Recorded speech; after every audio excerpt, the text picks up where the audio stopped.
Good morning, Oklahoma. Good morning, America. Whoever might be watching, but mostly this is directed to fellow Oklahomans today. So, OTAP here. E pluribus OTAP. Out of many, me. I am America, and you can be too. So, it is President's Day today. How awesome is that? Particularly after our beloved President Donald J. Trump's appearance at the Daytona 500 over this weekend. How amazing was that? Doing laps around the racetrack in the Beast, the armored presidential limo, the Air Force One flying by, the U.S. Air Force Thunderbirds, all of the Trump flags, 4 more years, Trump 2020. Yes, thank you, Nori. Happy birthday to Wife G. Today is Pretty's birthday as well, so we'll be continuing birthday festivities for her. We began with with a big family dinner last night at BJ's Brew Pub. All of the relatives in the Oklahoma City area came out, so it was a wonderful event. But we'll talk more about that later. So yes, President's Day. It's a quasi-holiday, I'm assuming. I mean, the what do you call those guys? The garbage men. They came out this morning. I wasn't sure if they would, but they were out there picking up the trash. Awesome guys. Thank you very much. But I wasn't sure if they were going to do it or not, so I neglected to put my garbage out. So week 2 of not putting out the garbage. Luckily, our neighbors, aka my wife's parents, who live literally 2 streets away down to the street number on the mailbox, they have 3 garbage cans. We have 2. We're going to be able to work this out. So not a big concern. I just kick myself when I say that I will take the garbage out in the morning and then I don't. So when it's nighttime and you say you're taking the garbage out, just do it right then and there, no matter how dark or cold it is. But schools here in the area apparently are out. The government, the military, and in this case, I'm going to say Army and Air Force. I know Navy guys, they believe in the 3-day weekend, not like the Air Force and the Army that turn all the 3-day weekends into 4-day weekends, which made me wonder, why in the world are there no cars here at the Welcome Center at Tinker Air Force Base? Last Friday when I went in to get this not so stylish haircut. I left a little up top, so it's early. I haven't put the mousse in here. I don't have my antlers yet, but it's a thing I do. I'm going to the gym. I'm planning to hop in the pool. So what's the point in wasting good mousse that you pay money for if you're just going to get in the shower and get in the pool and the hot tub? So later in the day, when the wife and I are out further celebrating the birthday festivities, that's when we'll whip out the antlers and I'll go Bullwinkle style and be, as the nature boy, woo, Ric Flair would say, styling and profiling. So again, schools are out. So hopefully people are taking advantage of that, doing great family time things. If you want to, nudge, nudge, wink, wink, take your kids to the state capital of Oklahoma, 23rd and Lincoln. Today would be a great day to do it. There are a lot of advocacy groups there today. It'd be a great way, talk about social studies in real life, practical application, to see how the process works, what it's like to be involved in the process, to be civically engaged, to be a political activist, if you will. Particularly with the thing that I'm about to talk about being the House Bill 1111 or 1111, however you want to look at it. Not a fan, but we're going to get to that later. But bottom line on that, urge your state representatives to vote no against this thing. Do not let it pass. It is not a good idea. If you look it up right now on the surface, it seems like it is, but the plan for them, the powers that be, the people that are pushing this, is to introduce a floor amendment that will cause some madness to occur. But anyway, the first thing I really want to talk about post President's Day, honoring all of our presidents, of course. Originally, Washington's birthday, Lincoln's birthday, then we combined it. I really think that we should add, pretty much, I won't even say pretty much everyone on Mount Rushmore, but we really need to add Teddy Roosevelt in there. And of course, the great Reagan. We need to add Ronald Reagan to this list of presidents whose birthdays we're collectively celebrating. So I guess lumping them all together covers that. But Lieutenant Shirley Lanning of the Canadian County Sheriff's Office Those of you who have been watching the news in central Oklahoma, and I think even up in Tulsa, they may have been carrying it in other parts of the state. She was involved in a fatal car accident a few days ago. She was in her police car, her sheriff's cruiser, if you will, and it was a head-on collision between her and a minivan. And if you've seen any of the news footage or the photographs of this, you can see that the front left, the driver's side of her car is annihilated, demolished, and she died. She is no longer with us, which is very sad and unfortunate. And she was alive at the scene when they got there, and they quickly took her to a, as they say, local medical facility. I don't know why people don't just say hospital, but we're in the age of euphemisms where we have to use sneaky, deceptive language and make up new terms for everything. But they did get her to the hospital, and they were unfortunately unable to save her. She's one of our sheepdogs, folks. She's one of our heroes. Many years ago, I used to work with her. She used to be one of my supervisors, one of my bosses back when she was at the University of Central Oklahoma on their campus police force, and then she was a deputy in Logan County and now in Canadian County, and she also did security work. She was a security manager for the in-store security operations of various places throughout the Oklahoma City area. And that's how my relationship with her goes back, my goodness, about 6 or 7 years now at this point. And very, very shocking to get that news. In fact, when the news first reported this, and the Canadian County Sheriff's Office, I'm friends with Sheriff West, when they initially reported that one of their deputies had died, I didn't even know that Shirley was working at that department. So, but I did have another one of my friends who was there as one of their canine officers, and I immediately thought, oh my goodness, is it possible? Could it be that guy? And luckily it wasn't, but unfortunately, Lieutenant Lanning was the one in question, and she's not with us. So anyway, the family of Lieutenant Shirley Lanning is asking that instead of flowers, donations be made to the Oklahoma Concerns of Police Survivors. Their address is 310 or 3100 Highland Glen in Norman, Oklahoma, 73069. So if you're feeling bad about this, there's anything you'd like to do to help out, it's always something that is necessary.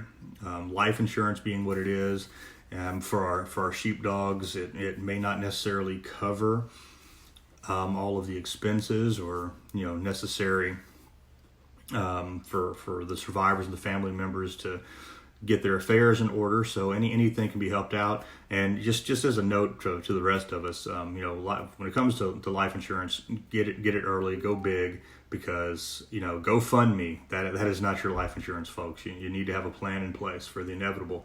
So again, instead of sending flowers or anything like that, they'd like for you to make donations to the Oklahoma Concerns of Police Survivors, 3100 Highland Glen, Norman, Oklahoma, 73069.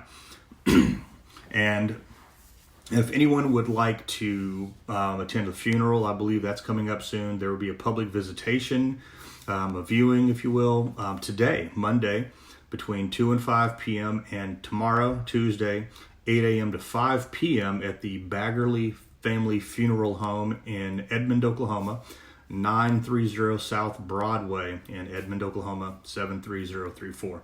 So there you have it if you're interested in that. So again, happy birthday to the wife. We're going to go out today, going appliance shopping with her parents. That just popped up, so more family time. But we're going to have our weekly free taco day at Fuzzy's for lunch, and spending the evening at the Two Hearts Inn Bed and Breakfast, which is connected to the Inspirations Tea Room in Edmond, Oklahoma. An amazing facility. The grounds are beautiful out there. I wish it was a brighter, sunnier day today for this, but we still expect to have a wonderful, wonderful time, and it'll be a romantic evening and all of that good stuff, so stay tuned for that. So moving on to the big ticket item, if you will. Let's talk about HB1111. House Bill 1111. This is what is commonly being called the Timothy Harper bill. As many of us in Oklahoma are aware, when permitless carry, again, I'm not calling it constitutional carry anymore because there are so many limitations on it, right? A lot of unintended consequences. So permitless carry went into effect back on November 1st, 2019, a few months ago. And then on November 2nd, Mr. Timothy Harper, I'm a friend of his, and I was actually with him most of the time when his incident occurred, but he entered a Twin Peaks restaurant in Oklahoma City, openly carrying a Glock handgun and a AR-15 rifle. And at the time, which is to say last year, the year before, 5 years before that, and right now, it is a felony in Oklahoma if you have any offensive weapon other than a handgun with a handgun license in an establishment, or on the premises rather, of an establishment licensed to dispense alcohol. So right now that's a felony, 2 years in prison, $1,000 fine, and that's the statute, the bit of law that he broke. And they arrested him for it about a week and a half later and took him to jail, hit him with a $100,000 bond, and so on and so forth. And his life has been less than pleasant ever since. So basically, this is a viewed as a loophole or an oversight of sorts with the permitless carry that went into effect. It's like, oh, we oops moment, we missed something. We missed these restaurants and these bars and these all these other places that now have licenses to dispense alcohol in the post-alcohol modernization, post-2018 era of Oklahoma's alcohol laws.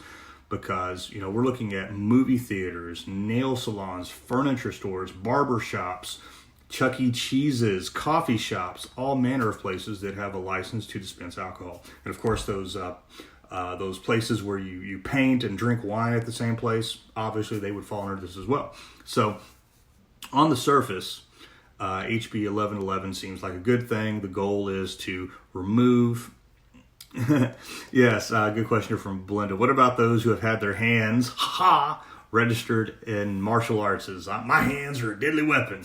That's possible. I guess you'd have to chop your hands off before you enter these establishments, or even get out of your car in some of their parking lots. Because if we're talking about places like the Hilton Garden Inn hotels and convention centers or Embassy Suites, we're talking about the entire premises. We're talking about the dirt that the building is on and any dirt around it that they control. So that's a very good question. A little facetious, having a little bit of fun, but I see where you're going with that.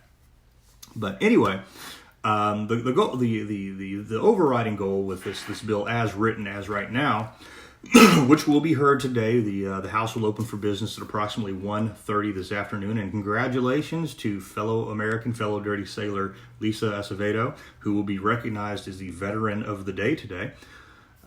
Anchors away, shipmate. They never think the whole thing through. You're right. This is a comment from Belinda Barker. They never think the whole thing through. They don't look at it holistically and see what other bits of Oklahoma law are interwoven, interconnected, how everything is just, it's always more complicated than you think it is. And, they're visited by the good idea fairy that sprinkles the fairy dust and go, oh, that's a good idea. But then when you pull back and you look at it, it's like, no, that's not really a good idea, because this really is not in line with the structure of Oklahoma laws at this point. But the overriding goal is to remove the felony prohibition against carrying the firearms in these locations. And when I say firearms, that is because once it gets to the floor, the goal is to add a floor amendment, which will take it from the terminology of handgun with handgun license to no license and any firearm. We're talking shotgun, rifle, loaded, unloaded, you name it. But all other offensive weapons will still be a crime. So you can walk around the parking lot of Embassy Suites with a loaded shotgun, not a crime. But if you get out of your car with brass knuckles in your purse, crime. I think that is kind of silly. So with that being said, I'm just going to read what I've emailed to every member of the Oklahoma House of Representatives in my opposition to this.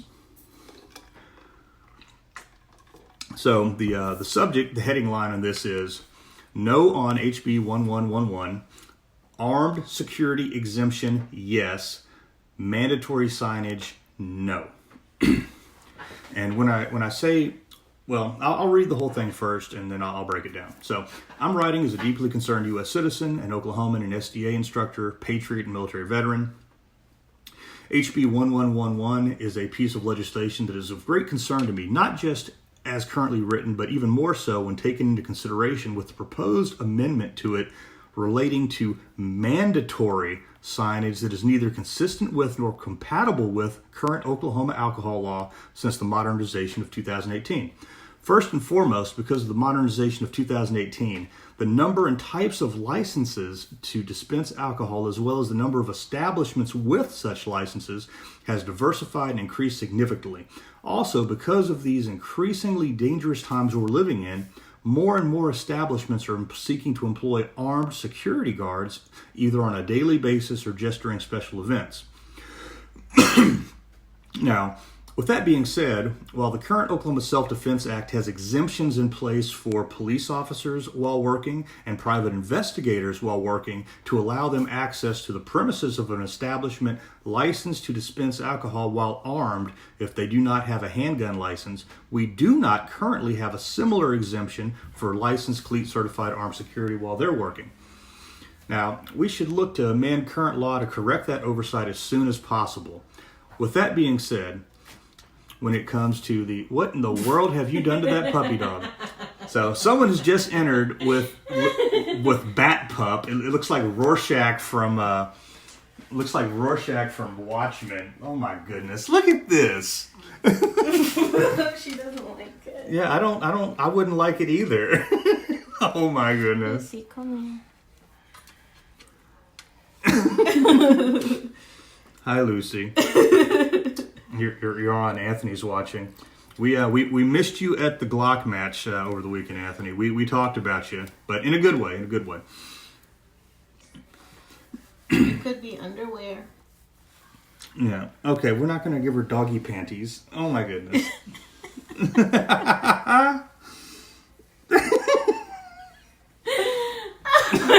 not going to stand over her tail. Okay. All right. Oh, that was fun. Whatever you were talking about, it was too serious. Yes, it was very serious. There. So back to the serious matter at hand, HB 1111, and why we need to oppose this, because I'm telling you, the Able Commission, not happy. Oklahoma Restaurant Association, not happy. Senator Stephanie Bice, not happy, because this spits in the face of all of her alcohol modernization efforts. And thank you, Senator Bice, for allowing us to enter the modern age of alcohol laws in Oklahoma and to have some of the provisions in HB 1111 that are going to just take us back to the dark ages unacceptable. So anyway, armed security guards, cleat certified armed security guards, no, there's no exception to allow them to be on the premises or enter the building or structure that they're guarding if they don't have a handgun license and the place they're guarding has a license to dispense alcohol. So we would potentially have the armed security guards committing a crime to go do their job to maintain order.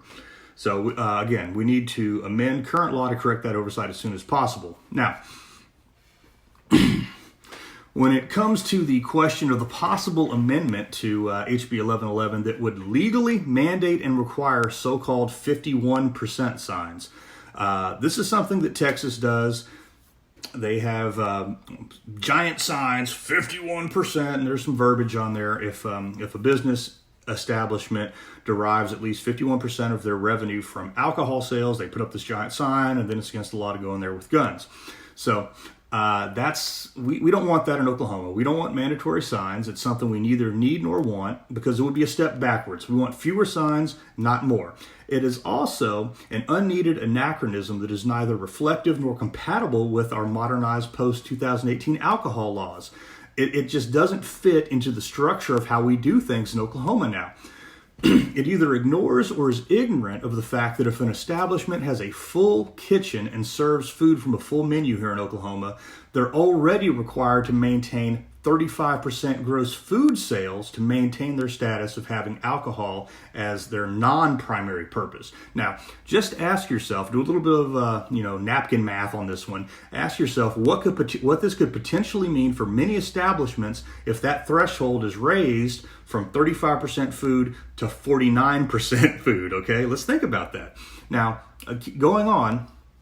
This signage issue either ignores or is ignorant of just the vast and diverse number and types of alcohol licenses that an establishment in Oklahoma may have in the post-2018 world, or that a given establishment might have multiple overlapping alcohol licenses, depending on what they do, what activities they're engaged in. If they're a standalone operation, if they do catering in other locations, if they have electronic video game entertainment under their roof.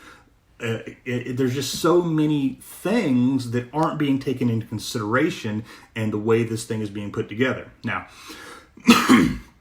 it also either ignores or is ignorant of the fact that only certain establishments qualify for certain licenses, or that depending on the type of license or certain activities take place there, like these various things I just mentioned, if some of these things apply, it is legally impossible for alcohol to even be the primary purpose of that establishment, regardless of how much alcohol they sell or what percentage of their revenue it is for them. So it also either ignores or is ignorant of the fact that the Able Commission in Oklahoma has the ultimate authority to determine at any time what the primary purpose of an establishment with an alcohol license is. Now, think about this. Now, if you're not sure what the primary purpose of an establishment in Oklahoma is, here's the deal. We already have a sign for that. It's the one that says you have to be at least 21 to walk in the front door, okay? Just ask yourself, what is the easiest way for a layman to ascertain if alcohol sales is the primary purpose of an establishment? Not rocket science, folks.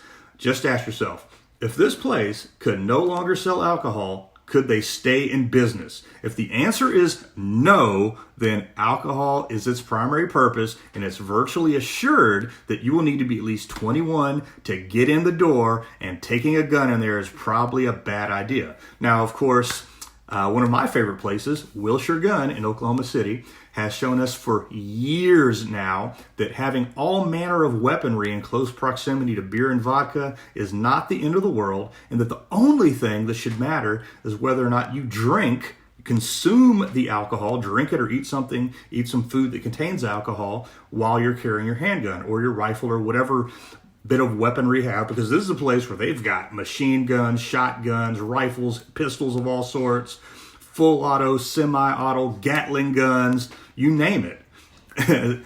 So, but even then, what we really should do is set a BAC, blood alcohol content limit on it, like we do with driving, because the law doesn't say that a single drop of alcohol disqualifies you. It is, you cannot be under the influence. So we really need to work on quantifying that in some way. Now, here's another thing that we got to address. Something that the average layman won't be able to figure out easily on their own is whether or not a piece of property, an area, a chunk of dirt, a building is owned or operated by a public trust or a nonprofit entity, okay? Now that is a sign that I think would be useful to a lot of people. And since those places are not private property, I don't have any issue with forcing them to have such a sign. Because currently, again, this was our 2 steps forward, 1 step back scenario with permitless carry going into effect. Yay, we can carry our firearms, we can carry long guns in public for the first time ever in Oklahoma, and we can carry handguns without a license, open or concealed, it's your choice, whatever, except whether you have a license or not, if it's on public trust or nonprofit property, it has to be concealed. But how can you tell if a place is run by a public trust or a nonprofit? You're going to trip and fall. You're going to walk into places you're not going to know. You'll be breaking the law through no fault of your own. So, moving on, we do not want to set the precedent of mandatory signs or more signs backed by force of law in Oklahoma. Forced speech is not free speech. Required signs only serve to weaken instead of strengthen private property rights. Such signage would be an ill-conceived solution to the problem, a problem that does not exist in the first place. And that is something that I have a big problem with, people.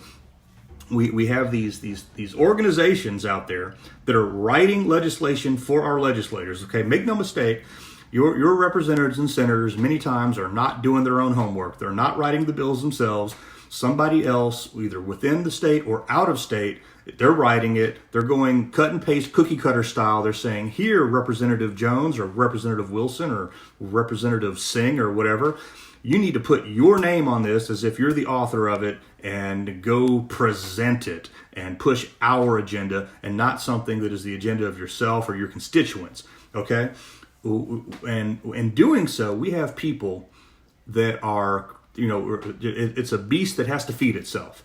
It's a self-fulfilling prophecy. It's self-sustaining. It's critical mass that they have to push more laws every year to seem viable for some reason. And they end up creating these loopholes, making a mess, having to do cleanup bills the next session. So they do a bill now, knowing that it'll have problems, so it creates job security for them, so that they'll have to come back in a future session to write another bill to clean up and fix the mess created by the bill they did last session. That's sloppy.